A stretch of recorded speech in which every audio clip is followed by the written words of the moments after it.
Friends, कैसे आप सब। तो डियर यहाँ पे जो है हम लोग प्राचीन भारत का इतिहास जो है ये स्टार्ट किए थे और इसका वन लाइन इम्पॉर्टेंट पॉइंट को डिस्कस कर रहे हैं। तो ये इसका थर्ड क्लास है। बाकी का क्लास का लिंक जो है आपको डिस्क्रिप्शन बॉक्स में मिल जाएगा। हम लोग स्टार्ट करते हैं डियर आज का क्लास। देखिए यहाँ पे सारी इंपॉर्टेंट पॉइंट है, आप देखिएगा जितने भी कॉम्पिटिशन में पूछे गए हैं आपको यहाँ से अधिकतर क्वेश्चन जो है प्राचीन भारत के इतिहास से मिल जाएगा। ठीक है, तो यहाँ पे सातवाहन वंश की जो स्थापना जो है ये किसने की थी, तो शिमुक ने की थी। याद रखिएगा, सातवाहन वंश की स्थापना जो है शिमुक ने की थी।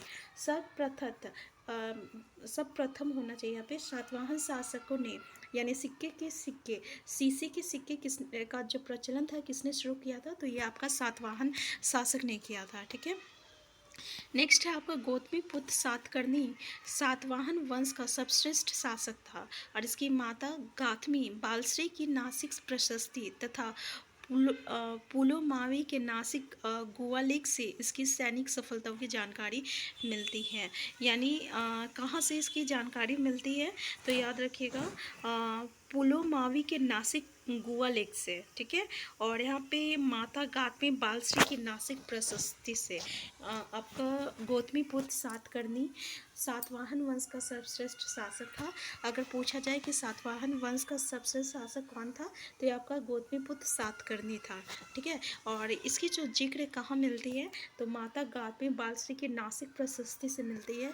इसके अलावा पुलोमावी के नासिक गोवालेक से मिलती है। ठीक है, तो याद रखिएगा।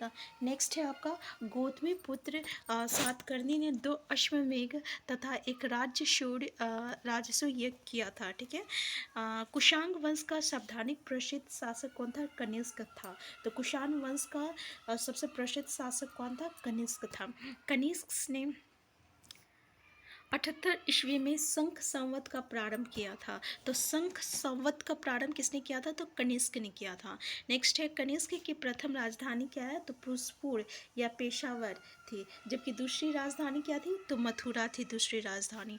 नेक्स्ट है अश्वघोष कनिष्क का राजकवि तथा चरक राजवेद था। याद रखिएगा, घोष जो है ये कनिष्क का राजकवि था और तथा चरक जो था ये राजवेद था। तो कनिष्क का राजवेद कौन था, चरक था।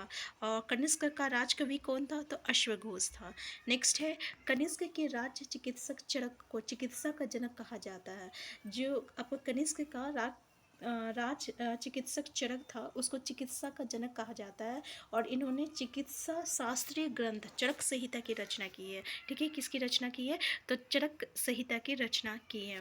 नेक्स्ट है कनिष्क ने भारतीयों के लिए सिल्क मार्ग का आरंभ किया था। ये क्वेश्चन पूछा जाता है कि सिल्क मार्ग का आरंभ किसने किया था, जो कि एनसीईआरटी बुक में है। तो याद रखिएगा कनिष्क ने किया था भारतीयों के लिए। नेक्स्ट है कनिष्क के शासनकाल में गंधार शैली तथा मथुरा शैली का विकास हुआ था। ठीक है, नेक्स्ट पॉइंट है गंधार कला की विषय वस्तु भारतीय थी परंतु कला शैली यूनानी और रोमन थी, इसलिए गंधार कला को ग्रीको रोमन, ग्रीको बुद्धिस्ट या हिंदू यूनानी कला भी कहा जाता है। नेक्स्ट है आपका पॉइंट कि कुषाण शासक कनिष्क बौद्ध धर्म का संरक्षक था। तो कुषाण शासक कौन था, कनिष्क था। ये किसका संरक्षक था, तो बौद्ध धर्म का। नेक्स्ट है कुषाण वंश का अंतिम राजा कौन था, तो वासुदेव था। कुषाण वंश का अंतिम राजा कौन था, वासुदेव था। नेक्स्ट है विक्रम संवत का आरंभ जो है 57 ईस्वी पूर्व में हुआ था और विक्रम संवत भारतीय और नेपाली पंचांग के समय गणना की एक प्रणाली है। नेक्स्ट है कलचुरी संवत का आरंभ जो है 248 ईस्वी, गुप्त संवत का आरंभ जो है 319 ईस्वी में हुआ था। तो कलचुरी संवत का आरंभ कब हुआ था, 248 में, और गुप्त संवत का आरंभ कब हुआ था, तो आपका 319 ईस्वी में हुआ था।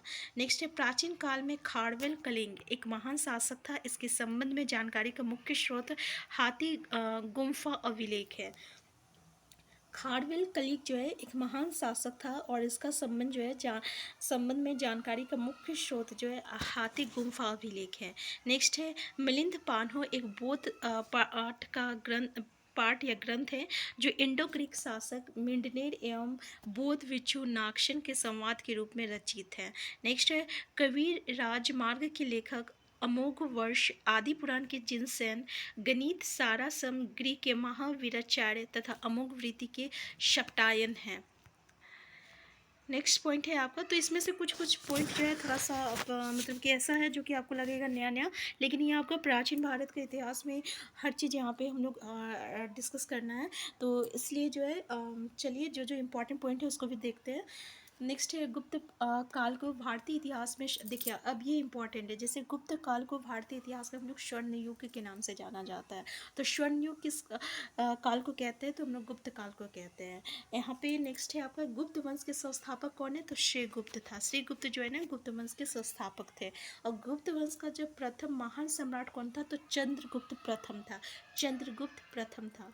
और समुद्रगुप्त को जो है हम लोग भारत का नेपोलियन कहा जाता है। ठीक है, तो याद रखिएगा भारत का नेपोलियन किसको कहते हैं, समुद्रगुप्त को कहते हैं। और समुद्रगुप्त का दरबारी कवि हरिसेन था। हरिसेन से क्वेश्चन आता है कि किसके दरबारी कवि था, तो ये आपका समुद्रगुप्त का था। समुद्रगुप्त को ही हम लोग भारत का नेपोलियन भी कहते हैं। और इसी के समय जो है देखिए चीनी यात्री फाहन चंद्रगुप्त द्वितीय के शासनकाल में भारत आया था। ठीक है, तो यहाँ से क्वेश्चन आता है कि आपका चीनी यात्री फाहन जो है ये आपका किसके शासनकाल में भारत आया था, तो आपका चंद्रगुप्त द्वितीय के शासनकाल में। ठीक है, तो यहाँ पे चंद्रगुप्त प्रथम है, फिर उसके बाद समुद्रगुप्त है, फिर आपका जो है चंद्रगुप्त द्वितीय है। इसके शासनकाल में जो है चीनी यात्री फाहन जो है ये आपका भारत आया था। और चंद्रगुप्त द्वितीय, अब देखिए हम लोग विक्रमादित्य किसको कहते हैं, तो चंद्रगुप्त द्वितीय को जो है विक्रमादित्य कहते हैं। के दरबार में प्रसिद्ध कवि व नाटककार कालिदास थे। तो कालिदास के बारे में भी क्वेश्चन आता है, तो कालिदास किसकी प्रसिद्ध कवि थे, तो ये आपका चंद्रगुप्त द्वितीय जिसको हम लोग विक्रमादित्य कहते हैं, तो उसके दरबार में प्रसिद्ध कवि थे। नेक्स्ट है नालंदा। अब यहाँ से देखिएगा कि नालंदा विश्वविद्यालय की स्थापना किसने की थी, तो कुमार गुप्त ने की थी। ठीक है, गुप्त राजाओं ने संवैधानिक स्वर्ण मुद्रा जारी किए थे। सबसे ज़्यादा स्वर्ण मुद्रा किसने जारी किया था, तो गुप्त राजाओं ने किया था। गुप्त काल में मंदिर निर्माण की नगर कला का जन्म हुआ था, यानी इसी काल में मंदिर निर्माण का जो कला है, यानी मंदिर निर्माण किस काल में हुआ था, किसके काल में, तो गुप्त काल में हुआ था।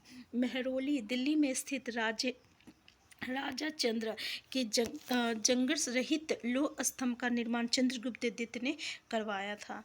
देखिए नेक्स्ट पॉइंट है कि गुप्त काल के प्रसिद्ध खगोलविद कौन थे, तो वारा मिहिर थे। इसके बारे में आता है कि वारा मिहिर थे गुप्त काल के प्रसिद्ध खगोलविद। गुप्त राजा चंद्रगुप्त द्वितीय ने विक्रमादित्य की पदवी ग्रहण की थी।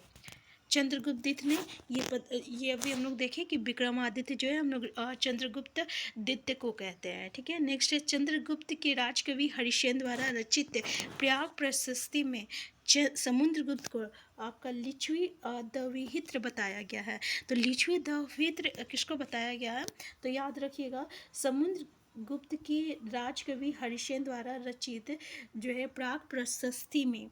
ठीक है, समुद्रगुप्त को जो है लिच्छवी द्विहित्री बताया गया है। किसने बताया है, तो समुद्रगुप्त के ही राजकवि थे हरिसेन, ये एक प्रयाग प्रशस्ति लिखे थे, तो उसमें जो है समुद्रगुप्त को लिच्छवी द्विहित्र बताया गया है।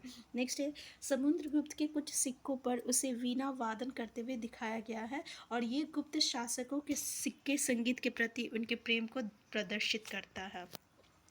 गुप्त काल में सोने के सिक्के को दिनार कहा जाता है। तो देखिए दिनार हम लोग किसको कहते हैं, तो सोने के सिक्के को कहते हैं गुप्त काल में।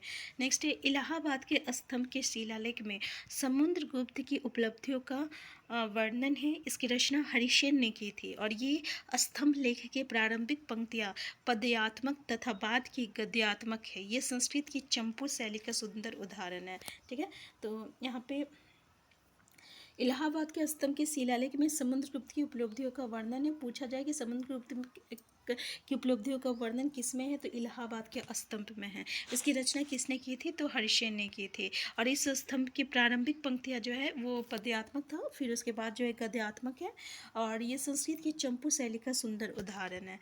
नेक्स्ट है भारत की शेक्सपियर के नाम से प्रसिद्ध कौन है, तो कालिदास है। ठीक है, और इसकी कुछ प्रमुख कृतियाँ हैं, जैसे कि अभिज्ञान शकुंतलम, मेघदूत हो गया, ऋतु संहार हो गया, कुमार संभवम हो गया, और मालविका वाल विकाग्नि मित्रम और रघुवंशम। ठीक है, ये इसके कुछ वर्क काम है, वर्क है मतलब किसका, तो कालिदास का। नेक्स्ट है आपका कि प्राचीन भारत के विख्यात चिकित्सक धन्वंतरी। ठीक है, अब धन्वंतरी के बारे में देख लीजिए। ये आपका प्राचीन भारत का विख्यात चिकित्सक था धन्वंतरी। ये समुद्रगुप्त द्वितीय के दरबार में आयुर्वेदाचार्य थे। ठीक है, और कालिदास, बेताल भट्ट, अमर सिंह, सिंको, वाल्मीकि, आर्यभट्ट और वरुरुचि एवं घटकपर चंद्रगुप्त द्वितीय के दरबार के अन्य प्रमुख विद्वान थे। इन्हें नवरत्न कहा जाता है। तो देखिए नवरत्न, चंद्रगुप्त द्वितीय में 9 लोग थे जिसको नवरत्न कहा जाता है। तो इन 9 का नाम याद रखिएगा, जिसमें से आपका कौन कौन थे, तो कालिदास थे, बेताल भट्ट थे, अमर सिंह था, सिंकू था, और वाल्मीकि था, आर्यभट्ट था, और वरुचि था, और घटकपर था। ठीक है, तो इनका नाम देख लीजिएगा। नेक्स्ट है प्रसिद्ध खगोल शास्त्री वाल्मीकि के प्रसिद्ध ग्रंथ है आपका विहत संहिता तथा पंच सिद्धांतिका। तो विहत संहिता तथा पंच सिद्धांतिका जो है ये आपका प्रसिद्ध ग्रंथ है, जो कि प्रसिद्ध खगोल शास्त्री वाल्मीकि ने रचना की थी। और ये जो प्रसिद्ध खगोल शास्त्री वाल्मीकि जो है ये आपका चंद्रगुप्त द्वितीय के 9 रत्नों में से एक है। नेक्स्ट पॉइंट है कि अजंता की 16वीं और 7वीं गुफा का संबंध जो है ये गुप्त काल से है, और अजंता की गुफा जो है चित्र ये बौद्ध धर्म से संबंधित है। नेक्स्ट है जातक कथाएं अजंता गुफा की चित्रकारी और मूर्तिक कलाओं से संबंधित है। नेक्स्ट है न्याय सूत्र की रचना किसने की थी, गौतम ने की थी।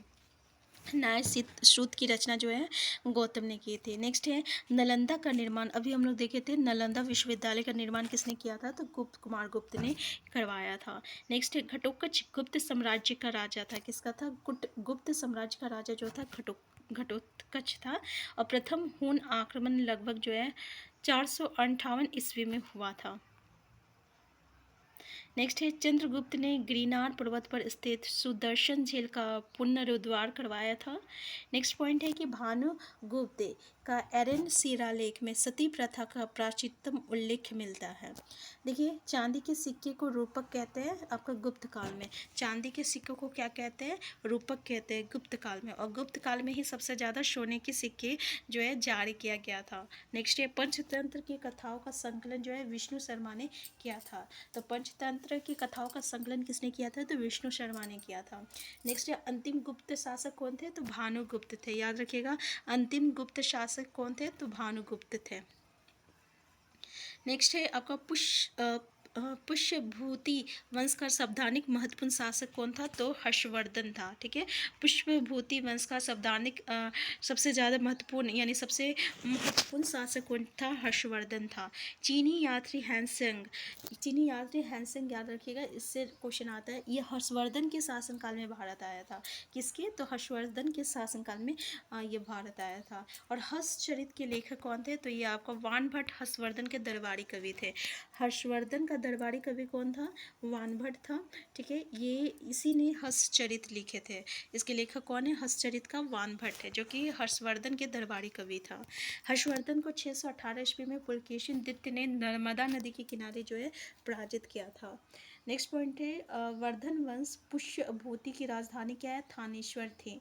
हर्षवर्धन को संस्कृत के 3 नाटक ग्रंथ प्रियदर्शिका, रत्नावली तथा गंगानंद का रचयिता माना जाता है। संस्कृत के 3 नाटक ग्रंथ क्या क्या है आपका, प्रियदर्शिका है, रत्नावली है और नागानंद है, इसके रचयिता माना जाता है। तो याद रखिएगा हर्षवर्धन जो है किन किन ग्रंथों का जो है आपका मतलब रचयिता है, तो प्रियदर्शिका का है, रत्नावली का है और गंगानंद का है। नेक्स्ट है आपका कि हर्षवर्धन अपने भाई राज्यवर्धन की मृत्यु के बाद थानेश्वर और कन्नौज के सिंहासन पर प्रभुत्व स्थापित किया था। नेक्स्ट पॉइंट है आपका पल्लव वंश का संस्थापक कौन थे, तो सिंह विष्णु था और इसकी राजधानी जो है कांचीपुरम थी, इसकी राजधानी क्या थी, कांचीपुरम थी।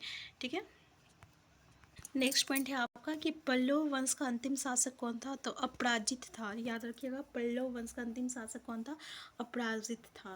नेक्स्ट है पल्लव राजा नरसिंह वर्मन प्रथम द्वारा महाबलीपुरम में एकाशक रथों का निर्माण करवाया गया था। नेक्स्ट पॉइंट है कांची की प्रसिद्ध कैलाश मंदिर सिद्धेश्वर मंदिर का निर्माण जो है पल्लव राजा नरसिंह वर्मन द्वितीय ने करवाया था। ठीक है, तो ये जो प्रसिद्ध कैलाश मंदिर जो है, जिसको हम लोग राज सिद्धेश्वर मंदिर भी कहते हैं, इसका निर्माण जो है पल्लव राजा नरसिंह वर्मन द्वितीय ने करवाया था। कहाँ है? कांची के प्रसिद्ध कांची में। ठीक है, अब पल्लव राजा नरसिंह वर्मन जो है प्रथम ने चालुक्य राजा पुलकेशिन द्वितीय को पराजित करके और उसका वध करके वातापी कोड का किताब हासिल किया था। किसका? वातापी कोड का किताब हासिल किया था। नेक्स्ट पॉइंट है आपका महाबलीपुरम के सप्त पगोड़ा पल्लव को संरक्षित कला के साक्षी है। सप्त पगोड़ा याद रखिएगा, ये आपका पल्लव के संरक्षित कला के साक्षी है। नेक्स्ट पॉइंट देख लीजिए, ये इंपॉर्टेंट है, जैसे कि धर्मराज रथ स्मारक महाबलीपुरम में स्थित है। धर्मराज रथ जो है ये आपको महाबलीपुरम में स्थित है और बलीपुरम के आपका जो सप्त पगोड़ा जो है ये आपका पल्लव के संरक्षित कला का साक्षी है। यहाँ महाबलीपुरम में जो है पल्लव राजा द्वारा निर्मित पंच रथों में यानी 5 रथ का जो निर्माण करवाया गया है आपका पल्लव राजा द्वारा महाबलीपुरम में। उसमें आपका धर्मराज रथ है, भीम रथ है, अर्जुन रथ है, द्रौपदी रथ है, नकुल रथ है। ठीक है ना, तो ये 5 रथ है जिसमें धर्मराज जो है सबसे ऊंचा स्थान रखता है और द्रौपदी जो है सबसे छोटा स्थान रखती है। तो आज का क्लास हम यहीं तक रखते हैं।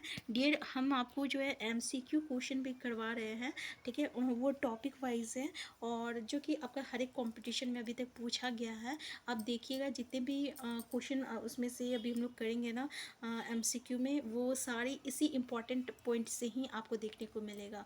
तो आज का क्लास जो है हम लोग इससे आगे का जो है हम लोग नेक्स्ट क्लास में कंटिन्यू करेंगे।